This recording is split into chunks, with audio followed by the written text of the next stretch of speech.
For 21 consecutive nights, Derek Torres had stood in the same doorway at 3:17 in the morning, watching his daughter sleep.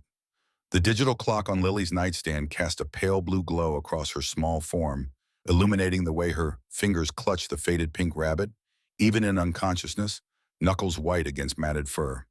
She held that stuffed animal like a drowning person grips a life preserver, and somewhere in the rational part of his mind, Derek understood that metaphor wasn't far from the truth.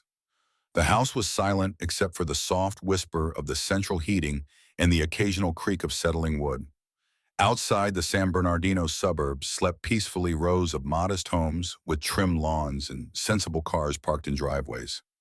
Inside, Derek Torres kept his solitary vigil, a 52-year-old man in worn sweatpants and a faded Marine Corps t-shirt standing guard against an enemy he couldn't see and couldn't name. Lily's lips moved in her sleep, forming words that never quite became sound. Not the little songs she used to invent while coloring those wordless melodies that had filled their home with something close to joy. These were different sounds entirely. Small whimpers, soft moans of distress, the vocabulary of nightmares. Derek looked down at his hands in the darkness. These hands had held an M4 carbine through 36 months of combat in Helmand Province. These hands had pulled triggers and applied tourniquets and cradled dying friends in the dust and heat of Afghanistan. These hands had lifted Lily for the first time in a San Diego hospital room, her tiny body weighing almost nothing, her enormous eyes staring up at him like he was the entire universe condensed into human form. He had made a promise in that hospital room, silently to himself and to whatever power might be listening. He would protect this child. He would shield her from every danger, absorb every blow meant for her, stand between her and anything that might cause her harm. He was a United States Marine. Protection was what he did. But these hands couldn't touch whatever was hurting his daughter now. This enemy had no face, no location, no vulnerable points to target. It existed somewhere in the hours between when Elena dropped Lily off at Pine Ridge Elementary and when she picked her up in the afternoon. It lived in the silence that had descended on his daughter, like a burial shroud smothering everything bright and beautiful about her. 3 weeks, 21 days of watching Lily fade. And Derek Torres, decorated combat veteran member of the Hells Angels Brotherhood, a man who had faced death in a dozen different forms and walked away each time, stood helpless in his daughter's doorway, unable to do a single thing to save her. The memory came unbidden, as it often did in these small hours when his defenses were down. Helmand Province, 2009. A village that had fallen too quiet. His patrol, moving through narrow streets with weapons raised every sense, screaming that something was wrong. Silence could be peaceful, could mean safety. But this silence had weight to it. This silence was the held breath before catastrophe. They had learned to read silence in Afghanistan, to understand its different textures and temperatures. The silence of a village going about its business with children playing and women cooking and men gathered in doorways was different from the silence of a village that had been warned, different from the silence of a trap. Lily's silence had weight to it. It was the second kind, the dangerous kind. And every instinct Derek possessed, every survival sense honed through years of combat, told him that his daughter was in danger. Something was hunting her, hurting her, and she couldn't or wouldn't tell him what it was. He stood in that doorway for another 20 minutes, watching her chest rise and fall, before finally retreating to his own bed where sleep would not come. It rarely did anymore. The morning brought no relief. Derek was already in the kitchen when Elena Gutierrez arrived at 7, her oversized bag filled with patience and the kind of gentle warmth that had made her irreplaceable in their lives. 64 years old with silver-streaked hair pulled back in a practical bun and hands that had spent decades caring for children, Elena had been with them since Lily was 2. She had seen the diagnosis come, had seen Christina leave, had stayed when others might have walked away. "Senor Derek." Her voice carried concern as she set her bag on the counter. "You look like you haven't slept again." "Coffee helps." He didn't look up from the cup he was nursing his third since 4 a.m. "How was the drive?" "The drive was fine." Elena moved to stand across the counter from him, her dark eyes studying his face with the practiced assessment of someone who had raised her own children and watched over countless others. "How was our Lily this morning?" "Still sleeping. Didn't come out for breakfast yesterday. Barely touched dinner the night before." Elena was quiet for a moment, and when she spoke again, her voice had dropped to something barely above a whisper. I need to tell you something. Something I noticed. Derek set down his coffee cup. The ceramic made a small sound against the granite countertop. Tell me. Every morning when I take her to school, something happens when we get close to the building. Her whole body changes. Elena's weathered hands came together, fingers interlacing. She starts to shake, not from cold, from fear. And when we reach the gate, she grabs my hand so hard, she leaves marks. She extended her arm, pushing up her sleeve. On her wrist, fading to yellow now, but still visible, were the crescents of small fingernails pressed deep into skin, the marks of a child holding on with desperate strength. Derek stared at those marks. Something cold and sharp began to crystallize in his chest. How long has this been happening? Since it started, since she changed. I should have told you sooner, but I thought maybe it was just a phase. The school kept saying everything was fine. Her teacher kept saying, what did her teacher say? Elena's eyes dropped, that Lily was adjusting, that children on the spectrum sometimes withdraw, that you were being overprotective. The cold thing in Derek's chest grew sharper. He had called Pine Ridge Elementary twice in the past 3 weeks. Both times Miss Crawford had assured him everything was normal. Both times Principal Morrison had backed her up. Perhaps they had suggested with professional condescension the problem was not at school but at home. Perhaps Lily's single father was projecting his own anxieties onto his daughter. She's not adjusting. Derek's voice came out flat, controlled the way it used to sound over the radio in firefights. She's not going through a phase. Something is happening to her in that building, and I'm going to find out what. The sound of soft footsteps stopped both adults mid-conversation. Lily appeared in the kitchen doorway, still in her pajamas, the pink rabbit clutched against her chest. Her eyes, those enormous brown eyes that had once sparkled with curiosity about the world, were dull now, flat, like windows with the blinds drawn. Morning, baby girl.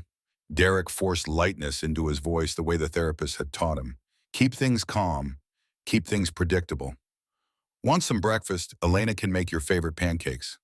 Lily shook her head without speaking. She hadn't spoken more than a handful of words in days. The extensive vocabulary she had worked so hard to develop, the communication skills that her speech therapist had celebrated as remarkable progress, all of it had retreated behind whatever wall had risen inside her. She crossed to the table and sat down in her usual chair, but she didn't reach for the crayons and paper that had been left out overnight. The crayons had been untouched for weeks now. The pages that once filled with purple skies and orange trees and stick figures with smiles bigger than their faces remained blank. Derek crouched beside her chair, bringing himself to her eye level the way he always did when something important needed to be said. Lily turned toward him, and the absence in her gaze made his heart perform some complicated maneuver in his chest. Lily, sweetheart, can you tell Daddy if something is bothering you? If someone said something or did something that made you feel bad? Her grip tightened on the rabbit. Her eyes dropped to the table's surface. You can tell me anything. Anything at all. I promise I'll listen. I promise I'll help. Nothing. No words, no acknowledgement. Just the white-knuckled grip on matted pink fur and the terrible weighted silence that told him everything and nothing at the same time. Behind them, Elena wiped her eyes with the corner of her apron. The announcement arrived in Lily's backpack on a Friday afternoon, crumpled between a math worksheet and an untouched permission slip. Career Day, the following Thursday. Students were encouraged to dress as their future professions. Parents were welcome to attend. Derek smoothed the paper on the kitchen table and read it 3 times, his mind already turning over possibilities. This could be an opportunity. If he went to the school, not during the scheduled parent visiting hours, but earlier unannounced, he might see what happened when they didn't know they were being watched. He had learned the value of surprise in Afghanistan. Scheduled travel followed predictable routes at predictable times, and the enemy learned to avoid them. The intelligence that mattered came from the unexpected, from showing up where you weren't supposed to be, and seeing what people did when they thought no one was looking. But first there was Lily to consider. He found her in her room that evening, sitting on the bed with her rabbit in her lap, staring at the white doctor's coat hanging on the back of her door. She hadn't asked for it. He had ordered it on a hunch, remembering how she used to light up during her medical appointments, fascinated by the kind professionals who explained everything before they did it, who spoke softly and treated her differences with respect rather than impatience. Hey, baby girl. Derek settled on the floor beside her bed, keeping his voice low and even. I saw the paper about career day. Do you know what you want to be when you grow up? Silence stretched between them, long enough that Derek began to think he wouldn't get an answer at all. Then so soft he almost missed it, Lily spoke. Doctor. One word, but it was the first complete word she had said in days. Derek felt something crack open in his chest, hope bleeding through the fractures of his worry. Like the ones at your appointments, the ones who are always so nice to you. A small nod, the tiniest movement of her head. They talk quiet, they explain things, they don't yell. They don't yell, three words that landed like hammer blows. Derek filed them away, adding them to the growing evidence that something at school was very, very wrong. Would you like to dress as a doctor for career day? There, I could get you a coat like the real doctors wear, and maybe a stethoscope. For the first time in 3 weeks, something flickered in Lily's eyes. Not quite the spark he remembered, not the full brightness of the daughter he knew, but something. A candle flame glimpsed through fog. Real pocket. Real pocket. Just like theirs. The package arrived 2 days later. White coat, child-sized crisp fabric with a functional pocket on the front. Toy stethoscope with a bell that actually picked up heartbeats if you pressed it against skin hard enough. Derek watched Lily unwrap it with the careful precision that was characteristic of how she approached everything, each layer of paper folded neatly aside rather than torn. When she saw the coat, she smiled. Small, fleeting, but real. Her lips curved upward and her eyes brightened for just a moment before the shadows crept back in. Derek captured that image in his memory like a photograph, something to hold on to in the dark hours of the night. Thank you, Daddy, whispered, barely audible. But she said it. She used words. And when she tried on the coat standing in front of her mirror with the stethoscope around her neck, she looked almost like the little girl she had been before everything changed. Almost. The night before career day, Derek sat in his truck in the driveway and made a phone call he had been dreading and anticipating in equal measure. Grizzly picked up on the second ring. Samuel Hendricks, 58 years old, vice president of the San Bernardino chapter of the Hells Angels, the man who had pulled Derek back from the edge of oblivion 5 years ago and given him a reason to keep breathing. Derek, the voice was gravel and smoke roughened by decades of hard living. Everything all right?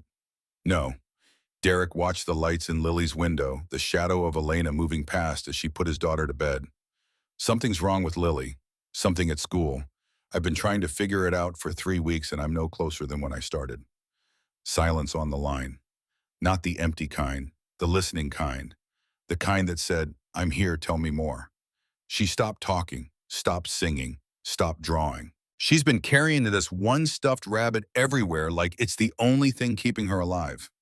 Derek's voice caught, and he took a breath to steady it. The school keeps saying everything's fine, but I know my daughter, and something is breaking her. What's your play? Career day is tomorrow. Parents are invited, but I'm not waiting for the official visiting hours. I'm going early, unannounced. I need to see what happens when they don't know I'm watching. Grizzly was quiet for a long moment. When he spoke again, his voice carried the weight of hard-earned wisdom. And if you find something, then I call you. Derek gripped the phone tighter. If I find something, I'll need brothers. I'll need witnesses. I'll need people who will stand with me and make sure the truth doesn't get buried. You'll have them. No hesitation. No questions about details or logistics or inconvenience. Just the simple, absolute commitment of brotherhood. You find something tomorrow, you call. We'll be there inside of 20 minutes. Thank you. Don't thank me yet. Grizzly's voice softened just slightly. Just find out what's hurting that little girl, and then we'll make sure it stops. The call ended, but Derek sat in his truck for another hour watching the light in Lily's window until it went dark. Tomorrow he would have answers. Tomorrow, one way or another, he would understand what was stealing his daughter's light. Thursday morning arrived with the kind of sunshine that felt like a promise. Derek woke at 5, though calling what he had done sleep was generous. He made coffee, he showered, he dressed in clothes suitable for a school visit, leaving his leather vest hanging in the closet where it belonged. Elena arrived at 7 carrying her usual bag of supplies, and wearing an expression of careful hope. She had been briefed on the plan, and though she worried about what Derek might find, she understood why he needed to look. Lily was already awake when they went to check on her, sitting on her bed with the rabbit in her lap, staring at the doctor's coat on the door with an expression that hovered somewhere between longing and fear. The dressing became a ritual. First, the pink top that Lily had chosen herself, soft cotton in her favorite color. Then the white shorts, practical and comfortable. Elena guided Lily's small arms through the sleeves of the doctor's coat with the reverence of someone robbing royalty, fastening each button with careful attention. The stethoscope came last, draped around Lily's neck, and adjusted until it hung just right. Lily touched it gently, her fingers tracing the rubber tubing, and for a moment the shadows in her eyes seemed to retreat.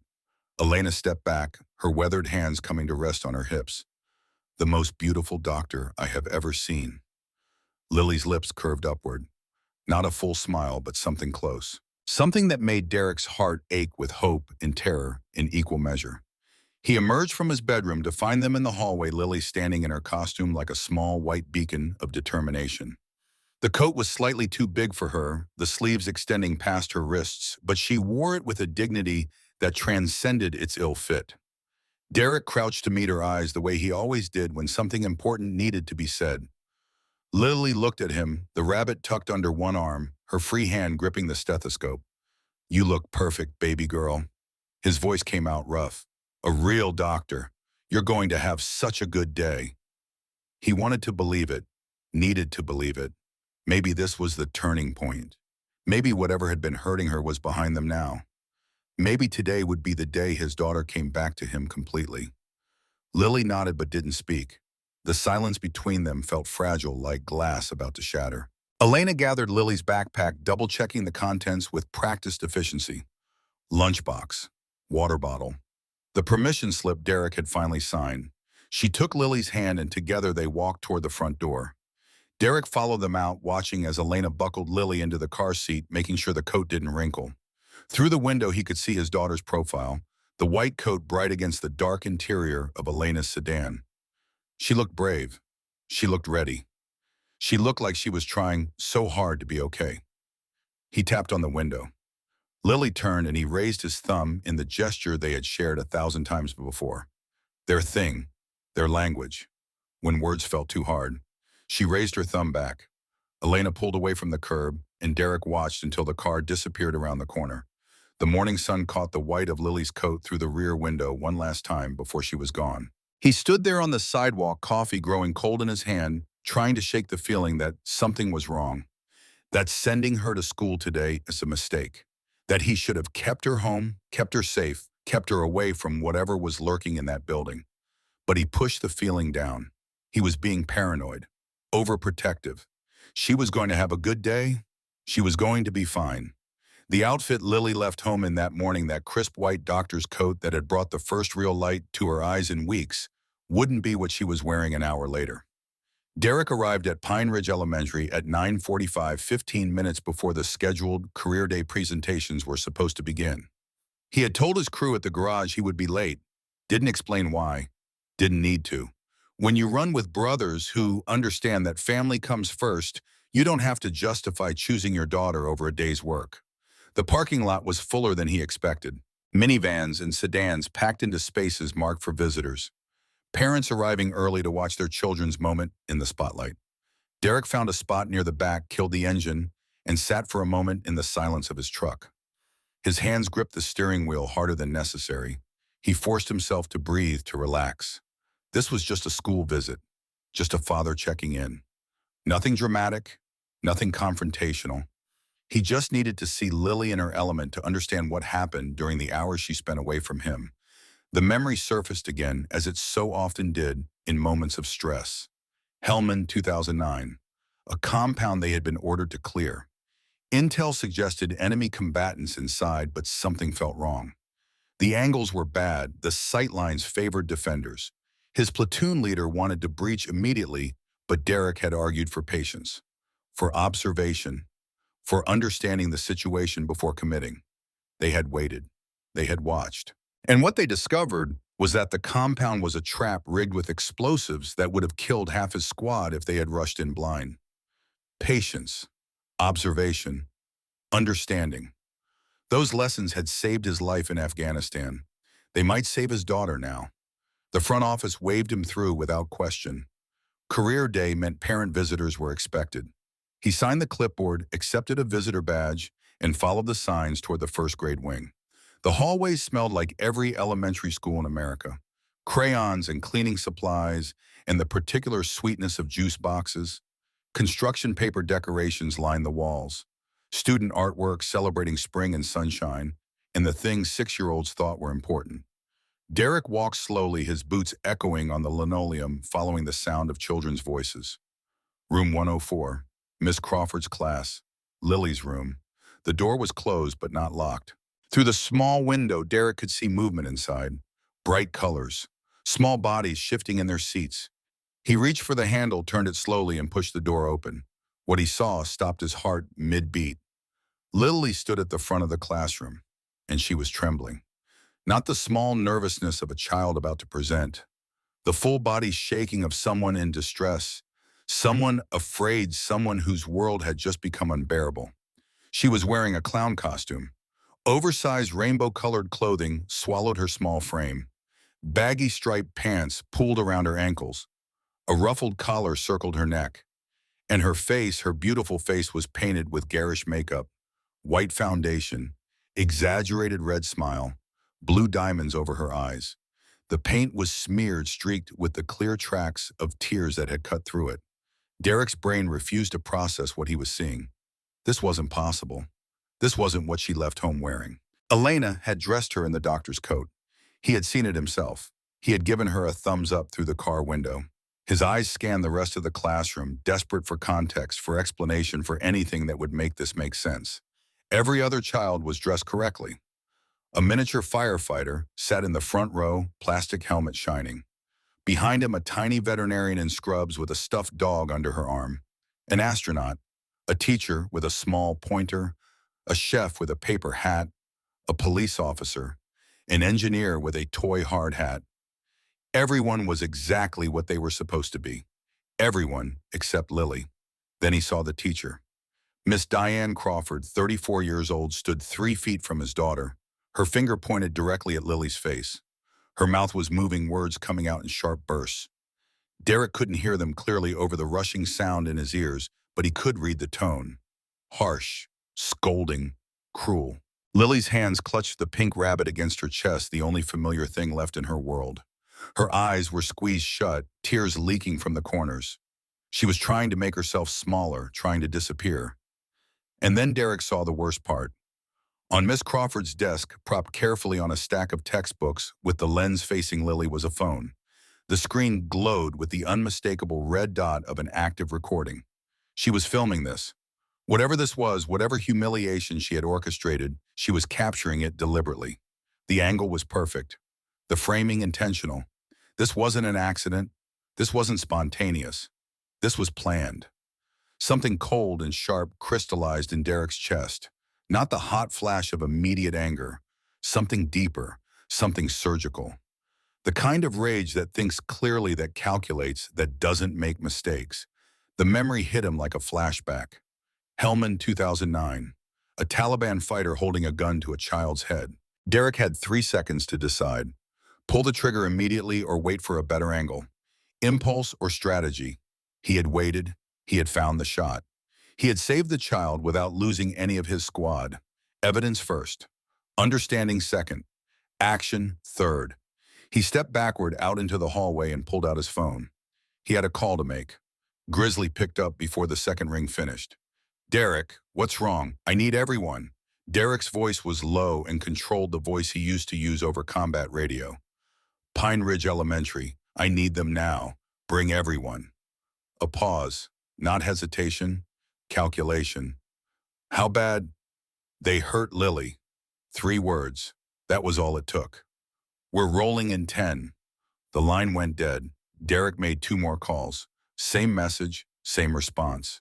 The Brotherhood didn't ask questions when a child was involved. They didn't need details or explanations or justification. One of their own called for help, used the words that meant, this is serious, and they came. That was what family did. He was pocketing his phone when he heard the sharp click of heels on linoleum. Principal Morrison appeared from around the corner, her expression caught between administrative concern and territorial defensiveness. A woman in her mid-50s who had held this position for 12 years long enough to develop refined radar for trouble brewing in her building.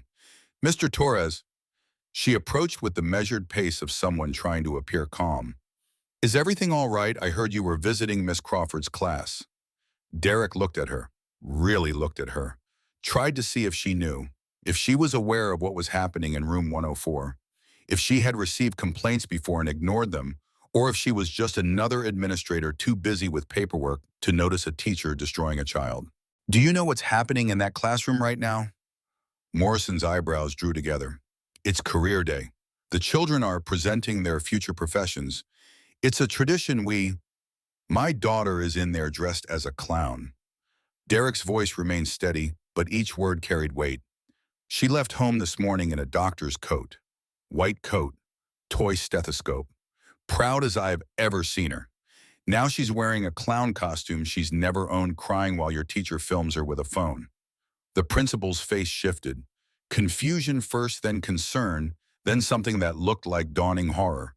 Either she was an excellent actress or she genuinely had no idea. I'm sorry, there must be some misunderstanding. Miss Crawford wouldn't. She is. Derek cut her off. And you're about to have visitors, a lot of them. They're not here to cause trouble. They're here because I called them, because my daughter has been coming home broken for 3 weeks, and now I know why. Morrison opened her mouth to respond, but Derek was already walking past her back toward the classroom. He heard her heels clicking faster behind him, her voice rising with administrative authority, making demands about protocol and proper channels and the need to discuss this in her office. Derek ignored all of it. He walked back into room 104 like he owned it. Because in this moment for his daughter, he did. Miss Crawford's head snapped toward the door, her pointed finger dropping to her side. Her expression shifted in an instant from harsh authority to practiced pleasantness. The kind of smile adults wear when they're caught doing something they know they shouldn't be. But Derek wasn't looking at her, not yet. His eyes were locked on Lily. The makeup was worse up close. The white foundation had been applied carelessly, too thick in some places, missed entirely in others. The red paint forming the exaggerated smile extended past her actual lips, making her look like something from a nightmare. But it was the blue diamonds painted over her eyes that broke him.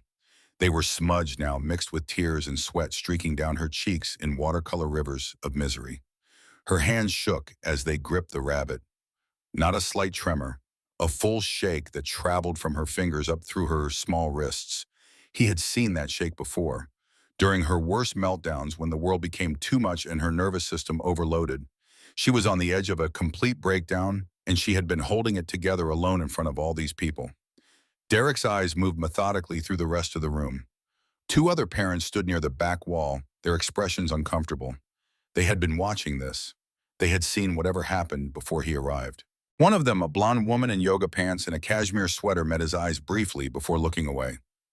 Guilty, complicit through silence. The children sat frozen in their desks. Some stared at Lily with the cruel curiosity of kids who know someone's in trouble. Others looked down at their hands, uncomfortable witnesses who didn't understand what they were seeing but knew it was wrong. The little firefighter in the front row had tears in his eyes. Miss Crawford took a step toward Derek, her professional smile widening. Oh, hello. You must be Lily's father. We weren't expecting parents until 10, but you're welcome to. Derek held up one hand. Not aggressive, just a simple gesture that said, stop talking. And she did. Something in his eyes, in the set of his jaw, in the way he held himself perfectly still, told her that whatever script she had prepared wouldn't work here. He walked slowly across the classroom, his boots barely making a sound despite their weight. Every student tracked his movement. The room had gone library quiet.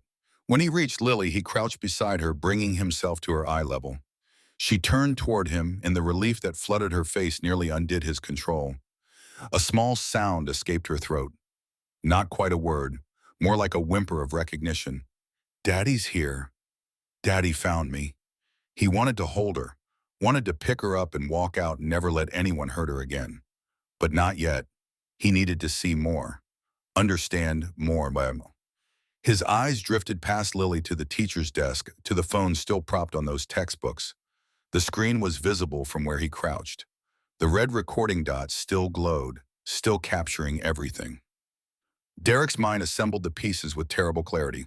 The clown costume Lily had never owned, the doctor's coat nowhere in sight, the deliberately positioned phone, the teacher's harsh scolding of a traumatized autistic child while recording it all. And suddenly, those 3 weeks of suffering made perfect sense.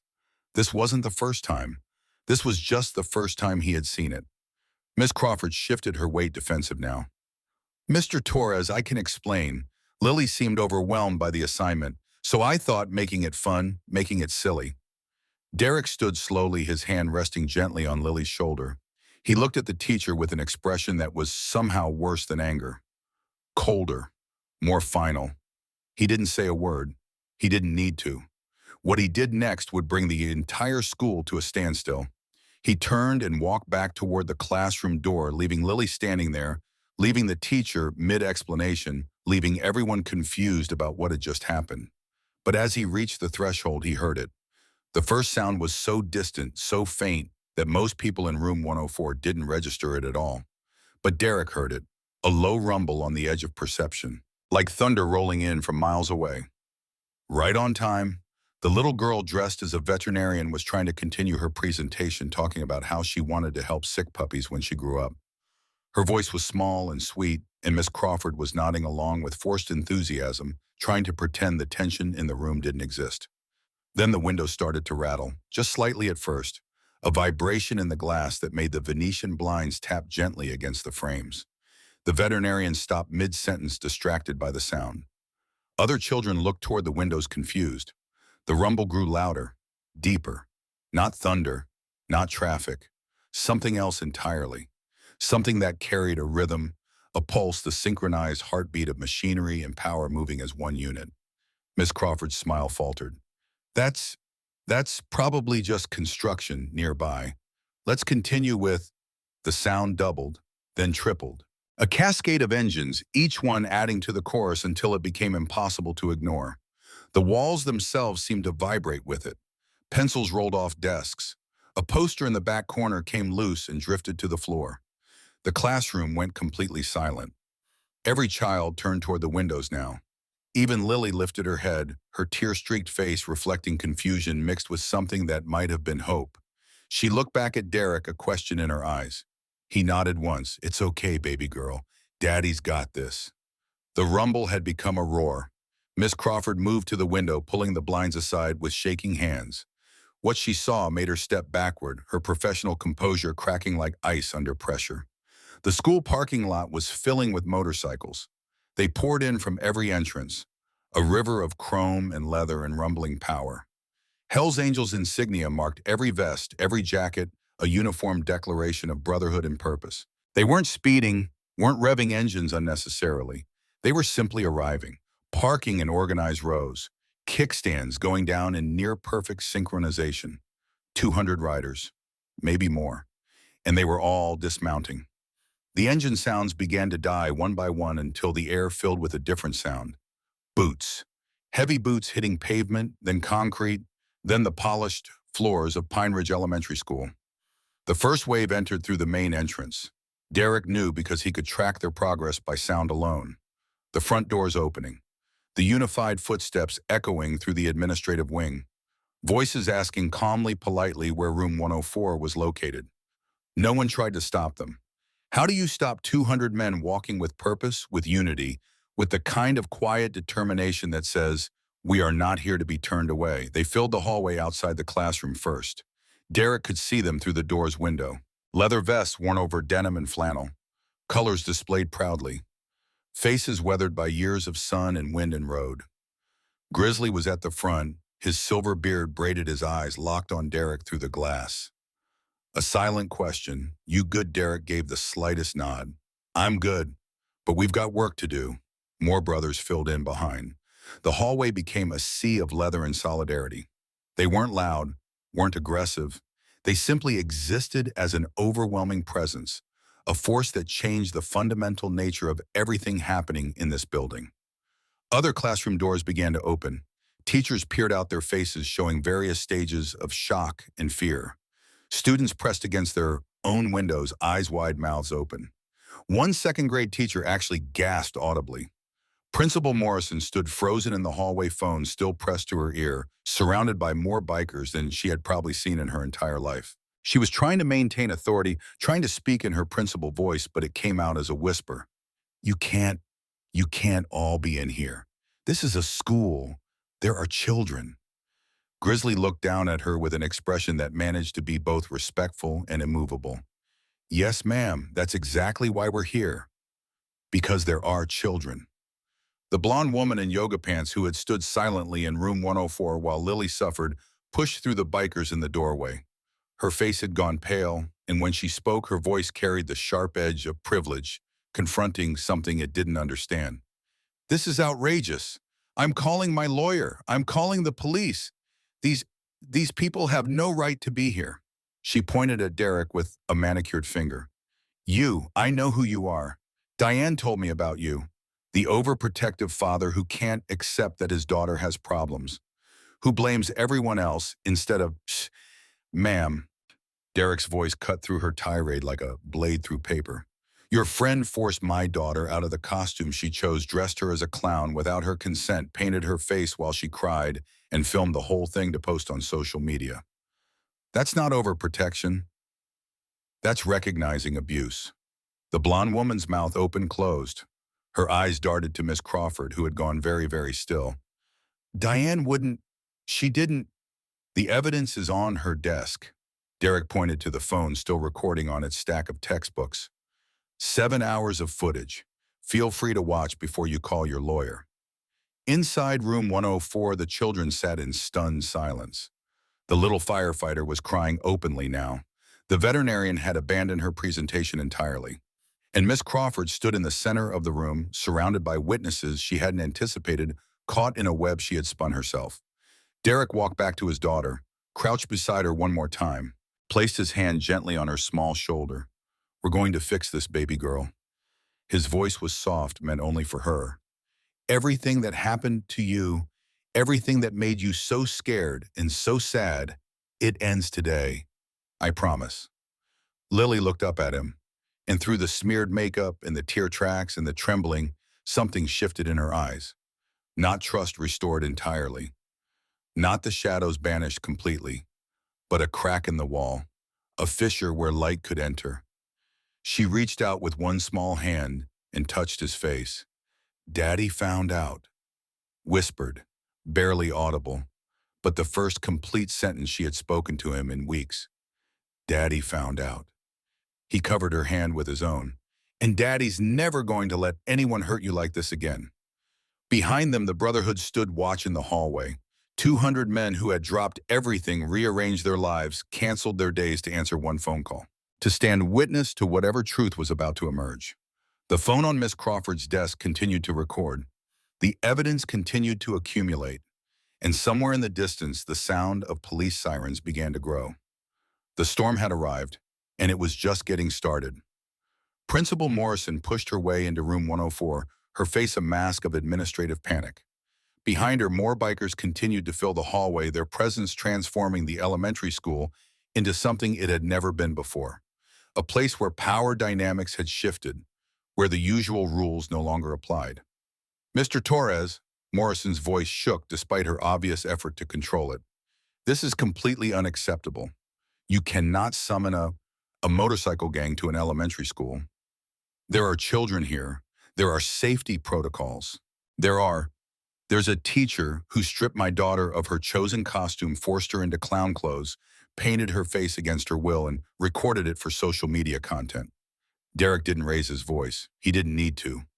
Where were your safety protocols when that was happening? Morrison's mouth opened, closed. Her eyes darted to Miss Crawford, who had pressed herself against the whiteboard at the front of the room, arms wrapped around her midsection in a protective gesture that would have seemed pitiful if Derek hadn't seen what she had done. I'm sure there's been some kind of misunderstanding. Miss Crawford is one of our most respected teachers. She would never. The evidence is right there. Derek pointed to the phone on the desk. 7 hours of recording, her own documentation of what she did. If you want to talk about misunderstandings, let's start there. Grizzly appeared in the doorway, his bulk blocking most of the available light. He surveyed the room with eyes that had seen violence and kindness in equal measure, eyes that could read a situation in seconds. Brother, his voice was gravel and smoke. What do you need? Witnesses. Derek met his eyes. Whatever happens next, I need people who saw it. People who can testify that we didn't touch anyone, didn't threaten anyone, didn't do anything except stand here and demand the truth. Grizzly nodded once. He turned to address the brothers crowded in the hallway. You heard him, eyes open, mouths shut unless spoken to. We're here to watch and remember. Nothing more, nothing less. A murmur of acknowledgement rippled through the assembled riders. 200 men settling into stillness, becoming a wall of leather and patient attention. The blonde woman, whose name Derek would later learn was Karen Whitmore, had retreated to the corner of the classroom near the coat closet. Her earlier bravado had evaporated entirely. She kept looking at Miss Crawford, then at the phone on the desk, then at the bikers in the hallway as if trying to reconcile reality with whatever story she had told herself about her friend. Miss Crawford's voice emerged small and strained. It wasn't supposed to. The video was just for... Just for what? Derek stepped toward her, and she flinched backward even though he hadn't raised a hand.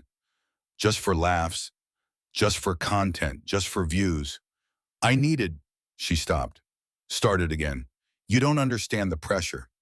Teaching doesn't pay enough. I have $80,000 in student loans and credit card debt. The algorithm favors controversial content. I wasn't trying to hurt her. I was just exploiting an autistic child's distress for social media engagement. Derek's voice could have frozen fire. Just forcing a 6-year-old into a costume she didn't want, painting her face while she cried, making her stand in front of the class like a circus attraction. Also, you could get views. The other parents in the room had pressed themselves against the walls, their earlier complicit silence now transformed into the desperate hope that they wouldn't be noticed. The children sat rigid in their seats, eyes enormous, watching adult drama unfold with the bewildered attention of those who knew something important was happening, but couldn't quite grasp what. Lily hadn't moved from where she stood at the front of the room. The pink rabbit was clutched so tightly against her chest that its stuffing bulged between her fingers.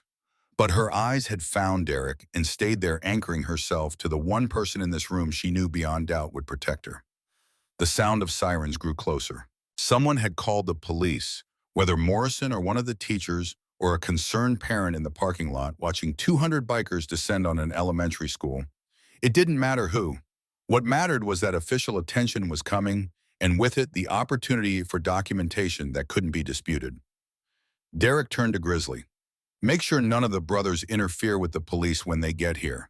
We're cooperative. We're calm. We're here because a child was being hurt and her father called for support. That's the story because that's the truth. Grizzly nodded and disappeared into the hallway to relay the instructions. Principal Morrison had found her phone, was speaking rapidly into it in hushed tones. Probably the superintendent. Probably trying to explain how her school had become the center of a situation that would make the evening news. Probably trying to figure out how to spin this so it didn't end her career. Miss Crawford had begun to cry. Not the performance tears of someone caught and hoping for sympathy, but the genuine sobs of someone watching everything they had built collapse around them. Later, Derek might have found room for pity. Not today. The phone. He held out his hand toward her. Give it to me now or give it to the police when they arrive. Your choice. She looked at the device on her desk like it had transformed into a poisonous snake. Her hand moved toward it, hesitated, moved again. When she finally picked it up and placed it in Derek's palm, her fingers were shaking so badly she nearly dropped it. The screen was still warm, still active. The recording app still open, still capturing everything happening in this room. Derek stopped the recording. 7 hours and 43 minutes of footage. He scrolled to the beginning of the day's file, found the timestamp that matched when Lily would have arrived at school, and pressed play. The small speaker filled the silent classroom. Good morning, Lily. Oh my, don't you look official in that doctor's coat. The syrupy sweetness of the voice on the recording made Derek's jaw clench. On the screen, Lily appeared in frame exactly as she had looked that morning. White coat, crisp and bright, stethoscope around her neck. that small, hopeful smile on her face. Lily, sweetie, can you come with me for a moment? I need to talk to you about something. The camera angle shifted. When the image stabilized, it showed a corner of the classroom near the coat closet. Lily stood there confused, clutching the rabbit she must have pulled from her backpack. Here's the thing, Lily. Miss Crawford's voice came through, clearly preserved perfectly by the phone's microphone. Your costume is a little boring, don't you think? I mean, lots of kids want to be doctors. It's not very creative. But I want to be a doctor. Small, uncertain. The voice of a child being told that what she wanted didn't matter. I know, sweetie, but for today, for the presentation, I thought we'd do something more fun, more memorable. Rustling sounds. The teacher pulling something from a bag. Look, a clown costume. Isn't this better? Clowns make people smile. Doctors are so serious. I don't want Lily's voice getting smaller, stress creeping in. Come on, Lily, just for today. Trust me, everyone will love it. It'll be funny. The video showed Miss Crawford beginning to remove Lily's white coat. Lily pulled back resistant, her hands trying to keep the coat on. The teacher's voice lost its sweetness, becoming firm. Lily, we're doing this. Stop being difficult. In the classroom watching this happen, the little firefighter had buried his face in his hands. The girl dressed as a veterinarian was crying. Tommy Whitmore, Karen's son, stared at the screen with an expression of dawning horror. The video continued. Lily going nonverbal the way autistic children do when their nervous system overloads. The teacher dressing her in the clown costume while she stood, frozen tears starting to stream down her face. Then the makeup applied roughly, carelessly, while Lily trembled and clutched her rabbit. But it was what came next that revealed the full depth of the betrayal. Miss Crawford's voice speaking to herself, to the camera. This is going to be perfect. Definitely getting 5,000 views minimum. Maybe I'll finally hit the algorithm with this one. A pause while she positioned the phone back on the desk. Autistic kid dressed as clown for career day. The comments are going to be insane. Might even make it to TikTok compilations. The room had gone absolutely silent. Even the children seemed to understand that they had just heard something monstrous. That their teacher, the adult they were supposed to trust, had just revealed herself as something else entirely. Karen Whitmore had pressed her hand over her mouth. Her face had gone gray. Whatever defense she had prepared for her friend had died in her throat. Principal Morrison stood frozen near the door, the phone still held to her ear, though she was no longer speaking into it. Whoever was on the other end was getting a first-hand listen to the evidence. Derek stopped the video. He looked at Miss Crawford, who had collapsed into her desk chair, mascara streaming down her cheeks. You didn't just hurt my daughter. His voice was quiet, controlled. The voice of a man who had learned long ago that real power didn't need volume. You documented it, planned it, intended to broadcast it to the world. And now, thanks to your own recording, you've given me everything I need to make sure you never do this to another child again. The first police officers appeared in the doorway. Their hands rested near their weapons, their eyes scanning the room trying to make sense of 200 bikers, a crying teacher, and a small girl in a clown costume with a tear-streaked, painted face. Derek held up the phone. Officers, this device contains evidence of child abuse. The teacher you see here forced my autistic daughter to change out of her chosen costume, painted her face against her will, and documented the entire incident with the stated intention of posting it on social media for engagement. The officers exchanged glances. One of them, a woman with sergeant's stripes, stepped forward. Sir, we're going to need you to step outside, and I'm not going anywhere without my daughter. Derek's voice was steel-wrapped in velvet, but I'm happy to cooperate fully. The evidence is on this phone. The witnesses are in this room. The perpetrator is right there. He pointed at Miss Crawford. She looked up at him with red-rimmed eyes, and whatever she saw in his face made her shrink back into her chair. I want a lawyer. Her voice came out as a whisper. I have the right to a lawyer. You have the right to a lot of things. Derek turned away from her, dismissing her from his attention entirely. My daughter had the right to be safe at school. Let's see how your rights hold up against hers. Before he could move toward Lily, Grizzly stepped into the classroom. Behind him came Hawk, a massive man whose road name fit his build, but completely contradicted his gentle nature. Hawk carried something folded carefully over his arm, something white that caught the fluorescent lights. The white doctor's coat, found in the back of Miss Crawford's desk drawer where she had hidden it. Grizzly moved toward Lily with steps that belonged more to a grandfather than to a man whose reputation preceded him across 3 states. When he reached her, he did something that changed everything. He knelt down, not a crouch, a full kneel, bringing his 6'3" frame down to her eye level, making himself smaller, making himself safe. His braided beard nearly touched the floor. His hands, scarred from years of working on engines and living a life that left marks, rested gently on his knees. "Hey there, little doc." His gravelly voice softened into something almost tender. "That's a pretty rough costume they put you in, huh?" Lily looked up at this large man with his leather and silver and weathered face. For a moment, fear flickered across her expression. But then she saw his eyes, saw the kindness there, the patience, the understanding that asked nothing of her except to exist. She nodded, just slightly, the smallest acknowledgement. "You know what I think," Grizzly continued. "I think it's time we fix that. I think it's time you got to wear what you came here to wear, what you wanted to wear. What makes you feel like yourself?" Hawk stepped forward and handed the folded white fabric to Grizzly. Lily's eyes widened when she saw the doctor's coat. For the first time since Derek arrived, something sparked in them that wasn't pain or fear or confusion. Recognition, hope, the tiniest ember of joy. "Can we take off this clown stuff?" Grizzly asked gently. "Get you back into what a real doctor wears." Lily looked at her father. Derek nodded, squeezing the air between them with all the love he couldn't put into words. "It's okay, baby girl. Let's get you back to you." With movements that belonged to a grandfather more than a man whose reputation preceded him across 3 states, Grizzly began removing the clown costume pieces.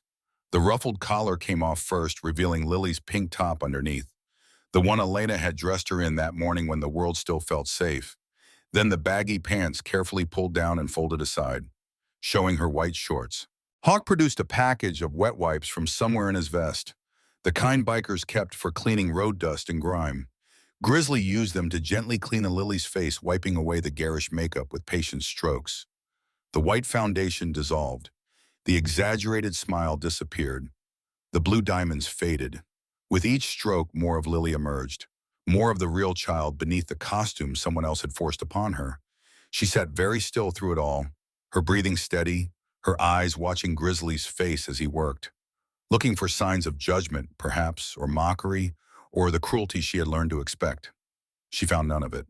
What she found was care, deliberate, focused care from a man who understood that she had been violated, that her autonomy had been stolen, and that restoration required gentleness.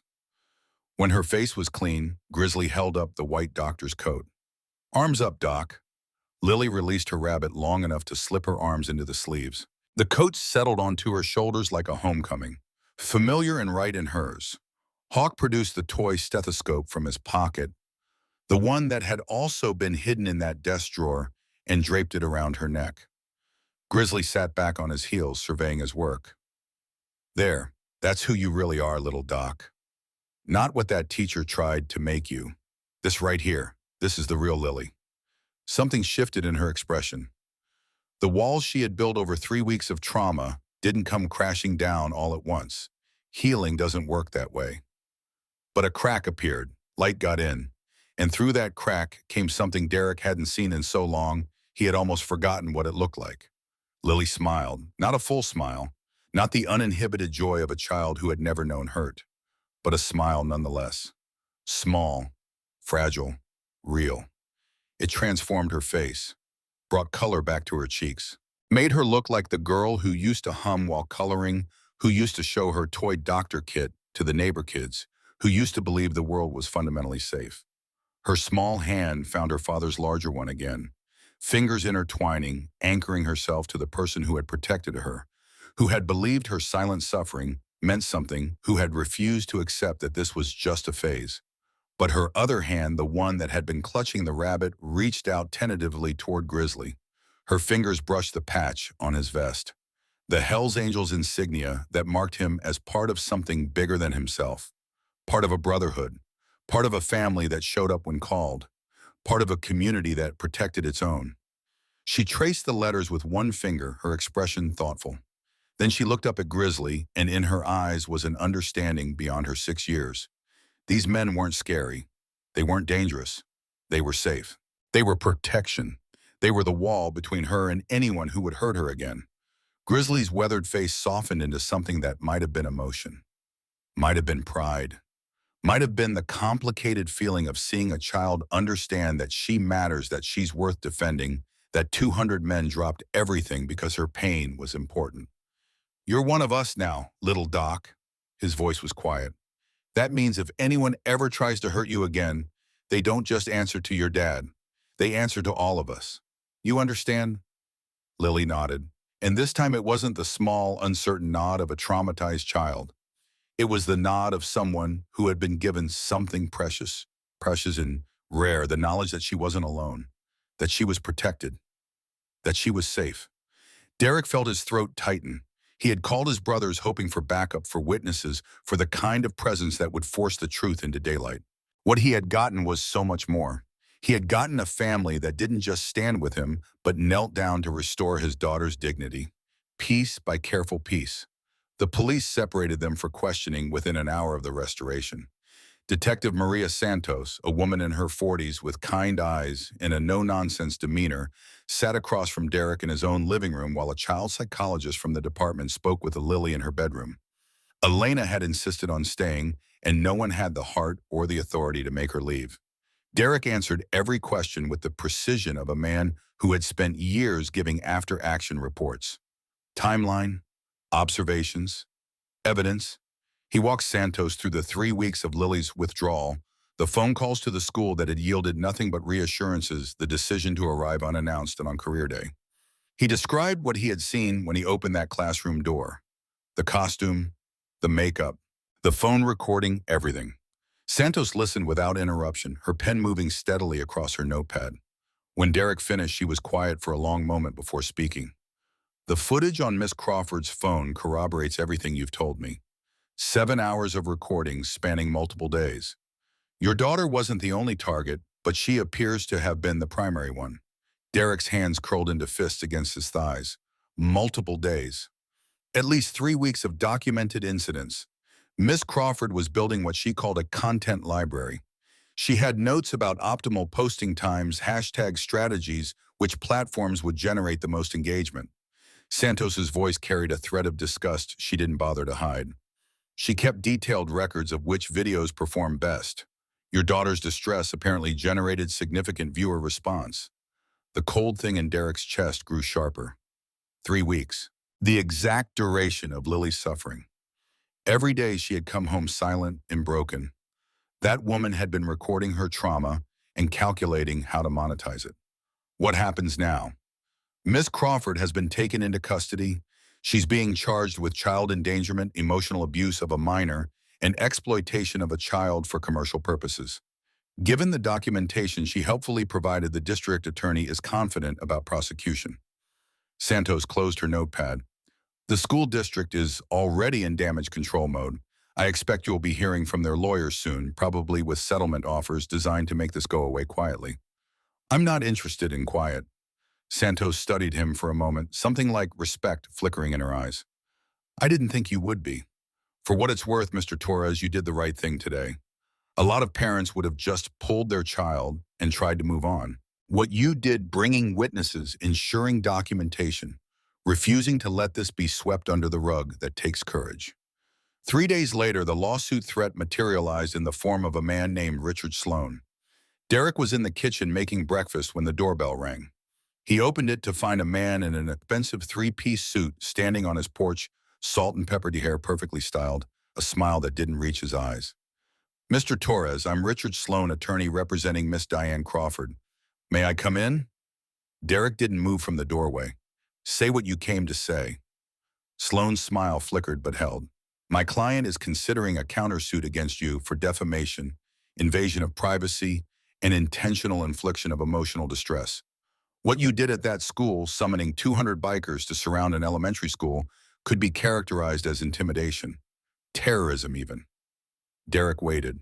"However," Sloan continued, We are prepared to forego all legal action if you agree to sign certain documents, specifically a non-disclosure agreement preventing you from speaking to the media, a commitment not to cooperate with the prosecution, and a statement acknowledging that the incident may have been a misunderstanding.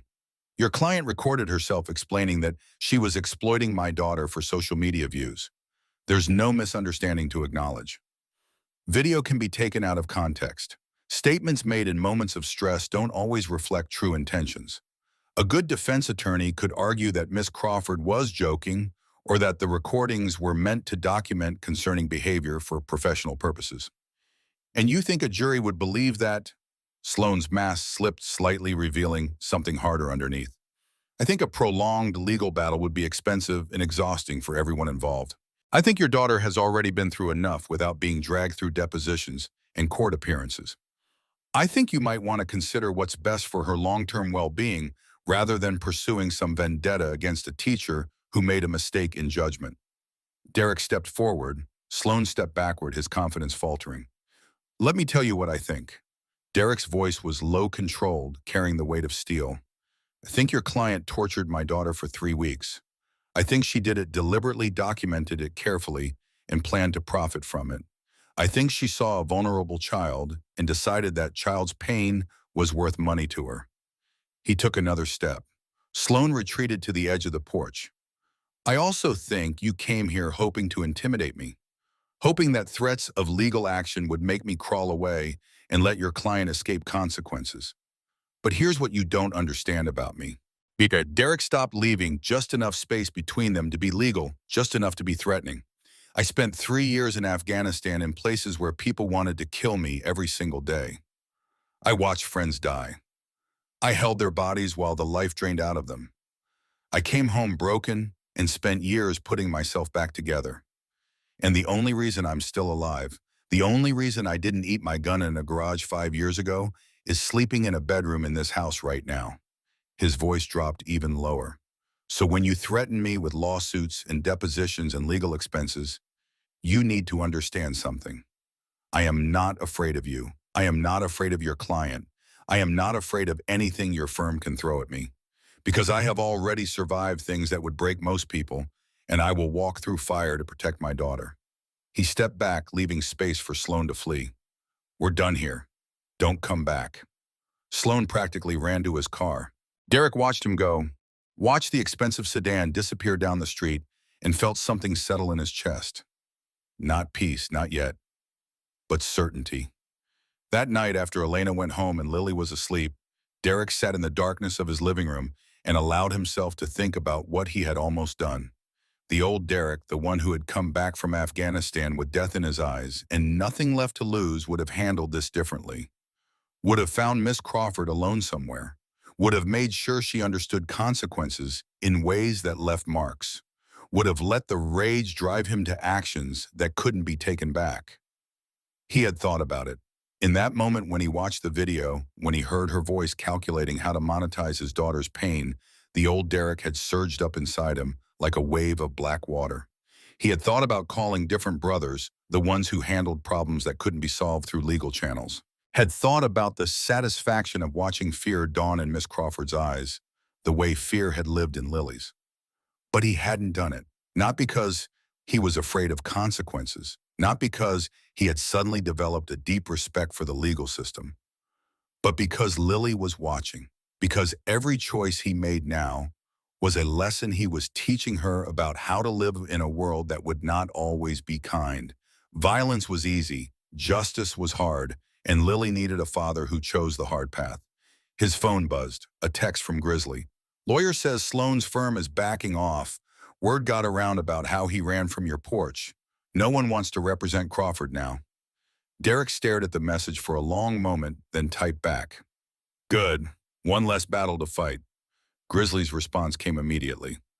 How's the little doc? Derek looked toward the hallway that led to Lily's room. Sleeping. We have a long road ahead. You're not walking it alone. None of you are. The preliminary hearing took place 6 weeks later in a San Bernardino courtroom that smelled of old wood and nervous sweat. Derek sat in the gallery with Grizzly on one side and Elena on the other, watching as Miss Crawford was brought in, wearing an orange jumpsuit that made her look smaller than he remembered. The evidence presentation took most of the morning. The prosecution played portions of the video recordings, enough to establish pattern and intent, without subjecting the courtroom to all 7 hours of documented abuse. Derek watched the judge's face as Miss Crawford's voice filled the room, talking about algorithms and engagement, and how autistic children generated the best viewer response. The judge's expression never changed, but something in his eyes hardened with each passing minute. Ms. Crawford's defense attorney, a public defender who had replaced the prestigious Richard Sloan, made half-hearted arguments about context and intention. But the evidence was overwhelming, documented by the defendant herself in excruciating detail. By the end of the day, the charges had been bound over for trial. Ms. Crawford was denied bail, the judge citing flight risk and the severity of the documented abuse. As she was led from the courtroom, she looked back once her eyes finding Derek in the gallery. He met her gaze without flinching, without anger, without anything at all. She had already taken enough from his family. She wouldn't take another moment of his emotional energy. The trial took place 4 months after Career Day in a San Bernardino courtroom packed with reporters, child advocacy representatives, and concerned parents who had followed the case through its every development. Derek sat in the front row of the gallery wearing a clean button-down shirt instead of his usual work clothes, his leather vest left at home out of respect for the proceedings.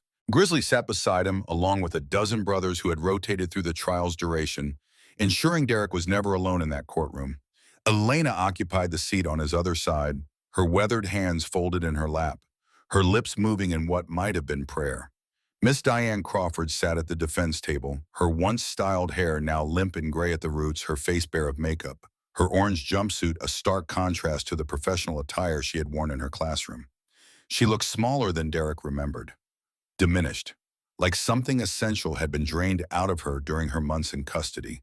Her public defender had done what he could with an indefensible case. He argued that Crawford had been under extreme financial pressure, drowning in $80,000 of debt from student loans and credit cards. He presented testimony from a psychologist who suggested she suffered from a form of social media addiction, a compulsive need for online validation that had clouded her judgment. He pointed out that she had never actually uploaded any of the videos, that no harm had come to children beyond the school's walls. The prosecution dismantled each argument methodically. They played portions of the 7 hours of footage, enough to establish the pattern of deliberate cruelty without subjecting the jury to every moment of documented abuse. They brought in child psychology experts who testified about the lasting impact of such treatment on autistic children. They presented Crawford's own notes, meticulous records of which videos generated the most engagement, which hashtags performed best, which platforms would be most receptive to content featuring children in distress. And they played Lily's recorded testimony. Derek had prepared himself for this moment, had steeled his heart against the pain of hearing his daughter describe what had been done to her. But nothing could have truly prepared him for the reality of it. On the screen, Lily sat in a room designed to feel safe, surrounded by familiar objects, the white doctor's coat draped over her small shoulders. Dr. Sarah Chen, the child psychologist who had been working with Lily since the beginning, asked gentle questions, giving her time to find her words, never pushing, never rushing. "Lily, can you tell me what happened when you got to school on Career Day?"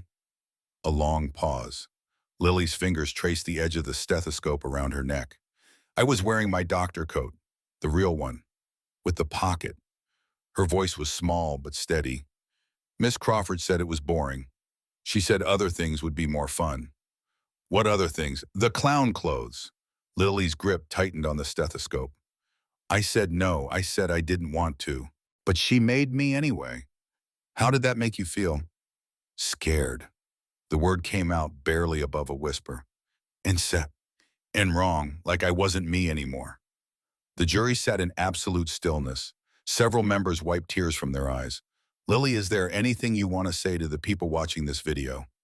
Another long pause. Then Lily looked directly at the camera with eyes that held more wisdom than any 6-year-old should possess. "If someone hurts you, tell a grown-up. Keep telling until someone listens. You're not bad. You're not wrong. The person hurting you is wrong." In the courtroom, Derek wiped tears from his face without shame. Beside him, Grizzly sat motionless, but Derek could see the tension in his jaw, the controlled fury in his eyes. Miss Crawford at the defense table had buried her face in her hands. The jury deliberated for less than 4 hours, guilty on all counts. Derek sat in the gallery as the verdict was read, feeling each word land like a hammer blow against everything that had been done to his daughter. Child endangerment, guilty, emotional abuse of a minor, guilty, attempted exploitation of a child for commercial purposes, guilty.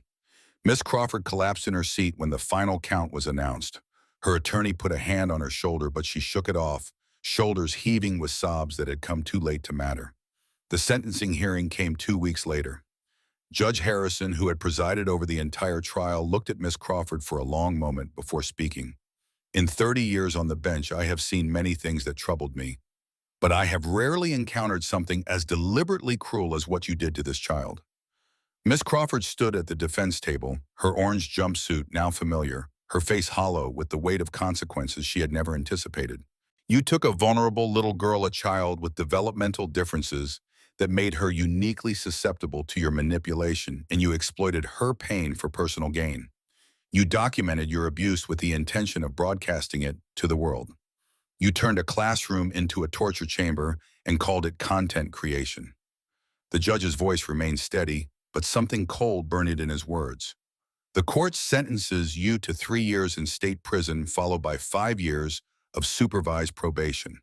You will be required to complete extensive psychological counseling. You will be permanently prohibited from working with children in any capacity. And you will be placed on the child abuse registry, where your name and your crimes will be publicly accessible for the rest of your life. He paused, letting the sentence sink in.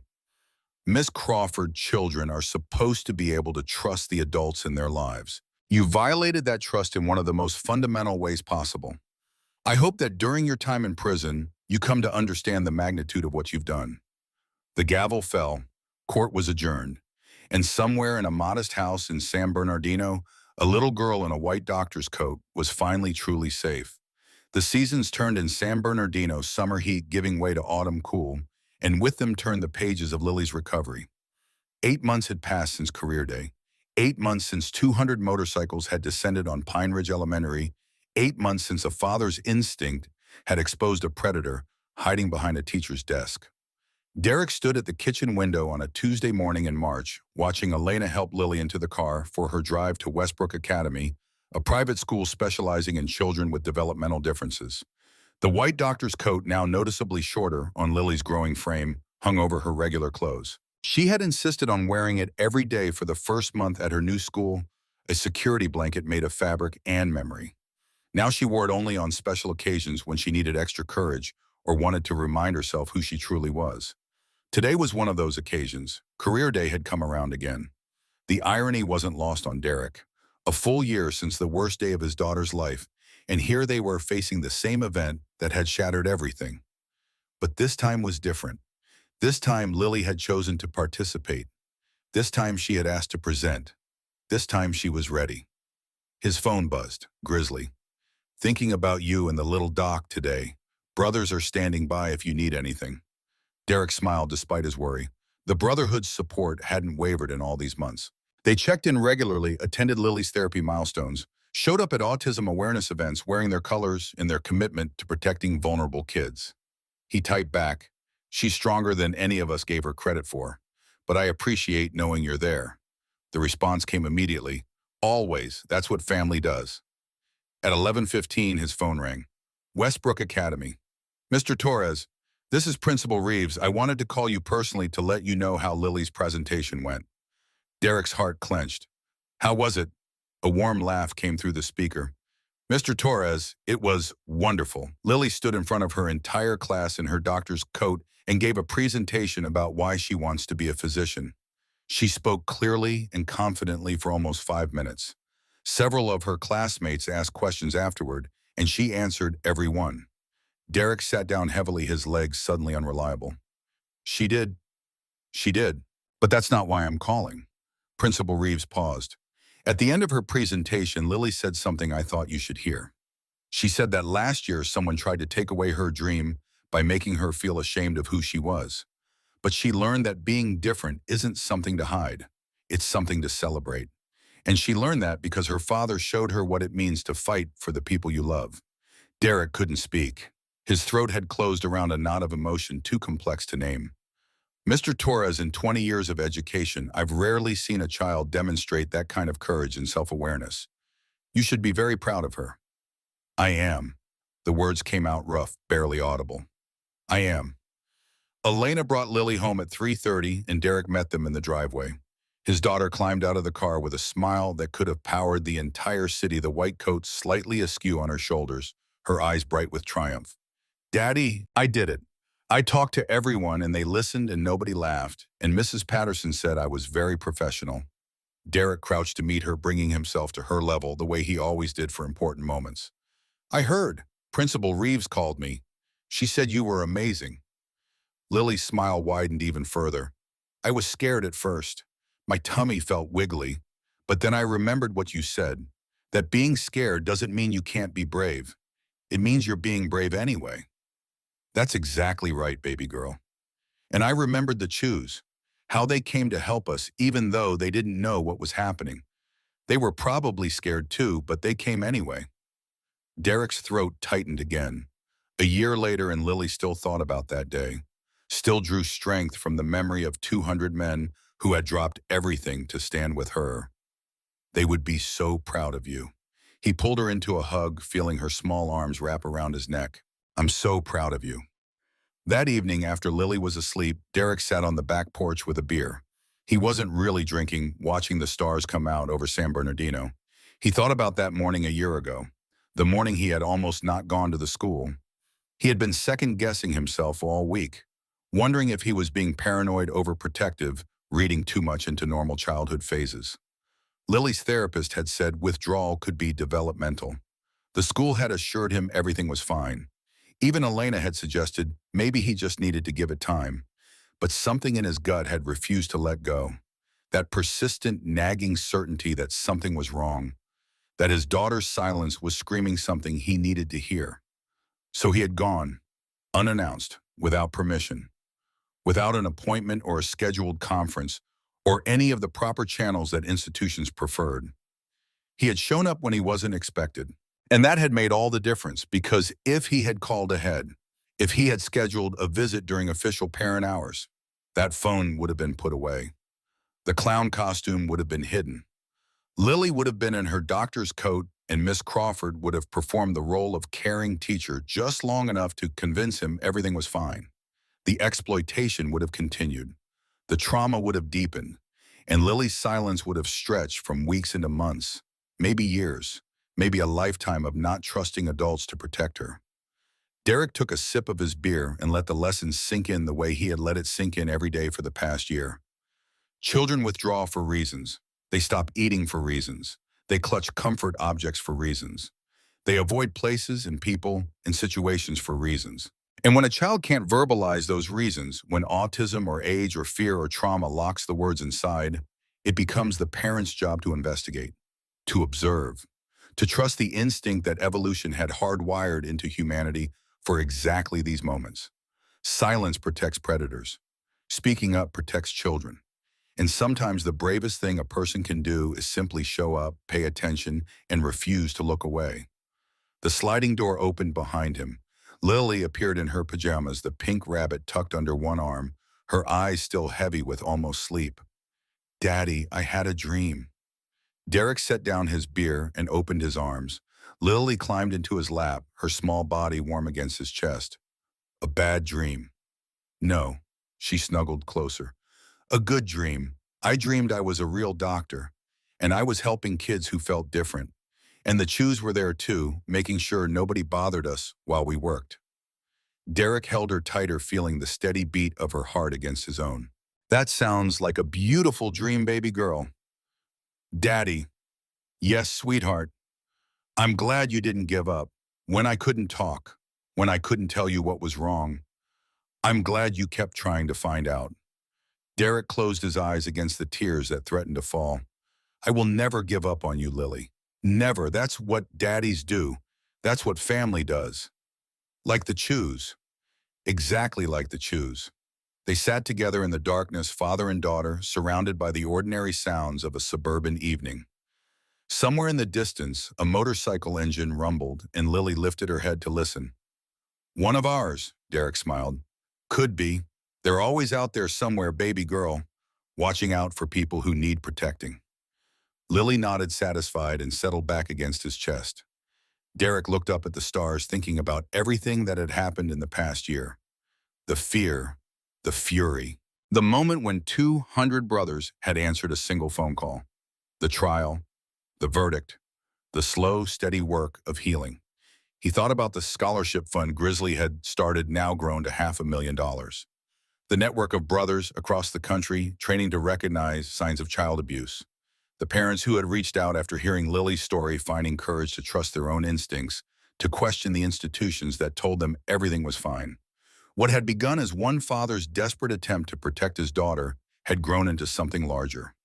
A movement, a community, a declaration that children matter, that their pain is worth fighting against, that no family has to face these battles alone via mom. Daddy, yes, baby girl. When I grow up and become a doctor, can I help kids like me, kids who are different? You can help anyone you want to help, Lily. That's the whole point of becoming a doctor. Good.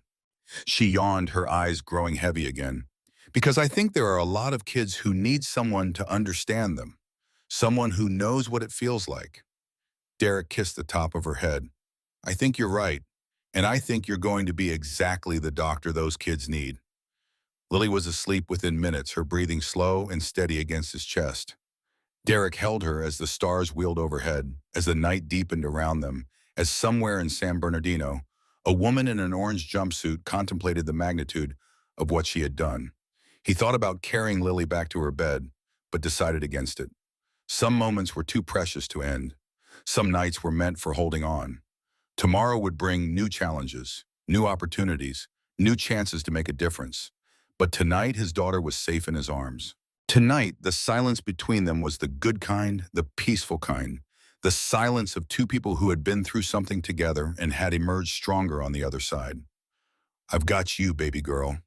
Derek whispered the words that had become his nightly prayer, his promise, his purpose. I've got you, and I'm never letting go. The pink rabbit slipped from Lily's grip and landed softly on the porch beside them. Derek looked at it, remembering the weeks when it had been clutched like a lifeline, the only safe thing in a world that had become unbearable. Now it was just a stuffed animal, still loved, still important, but no longer necessary for survival. That was healing, not the absence of scars, but the ability to carry them. Not forgetting what had happened, but integrating it into something larger. Not the end of the story, but the beginning of a new chapter. Derek closed his eyes and let the night wrap around them both. Tomorrow, Lily would wake up and tell him about her career day presentation again, adding new details she had remembered overnight. Tomorrow he would call Grizzly and share the news that the little doc had faced her fear and won. Tomorrow the work of building a better world for vulnerable children would continue. But tonight there was only this: a father and his daughter, a porch and a sky full of stars, a silence that spoke of safety, of love, of the unbreakable bond between those who had weathered the storm together. The worst was behind them. Whatever came next, they would face it the same way they had faced everything else, together.